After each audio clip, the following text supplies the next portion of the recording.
વાપીમાં બિલ્ડિંગના ફ્લેટમાં પાઇપના સહારે ચડી ₹1.85 લાખની ચોરી કરનાર સ્પાઈડરમેન ઝડપાયો। ચોરીના 7 થી વધુ ગુનામાં સંડોવાયેલ રીઢો આરોપી સુમન શેખને એમપી રતલામથી પોલીસ ઉચકી લાવી। વાપીના નામદા ખાતે બિલ્ડિંગમાં પાઇપના સહારે ચડી ચોરી કરતો ઘરફોડિયાને પોલીસે ઝડપી પાડ્યો હતો। વાપીમાં બિલ્ડિંગના ફ્લેટમાં પાઇપના સહારે ચડી ₹1.85 લાખની ચોરી કરનાર સ્પાઈડરમેન ઝડપાયો।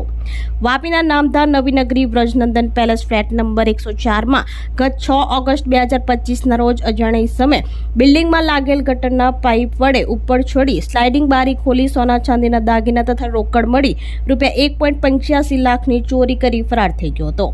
જે અંગે વાપી ટાઉન પોલીસ મથકે ફરિયાદ નોંધાઈ હતી, જેના આધારે વલસાડ એલસીબીની ટીમે તપાસ હાથ ધરતા 200 થી વધુ સીસીટીવી ફૂટેજનું એનાલિસિસ કરતા ઘરફોડ ચોરીમાં રીઢો આરોપી સોનુ ગુલ્લુ શેખ રહેવાસી મહારાષ્ટ્ર સંડોવાયેલ હોવાનું બહાર આવ્યું હતું। ટેકનિકલ એનાલિસિસના આધારે તપાસ હાથ ધરી આરોપી સુમન ઉર્ફે સોનુ ગુલ્લુ ગુદોસોના શેખ રહેવાસી મહારાષ્ટ્ર મૂળ રહેવાસી પશ્ચિમ બંગાળને રતલામ મધ્યપ્રદેશથી ઝડપી પાડ્યો હતો। આરોપી 7 જેટલા ચોરીના ગુનામાં સંડોવાયેલ હોવાનું બહાર આવ્યું હતું। સ્પાઈડરમેન જેવી પદ્ધતિથી પાઇપ ચોરીને ઘરમાં પ્રવેશ કરવામાં માહિર આરોપીની ધરપકડ કરી વધુ તપાસ પોલીસે હાથ ધરી છે।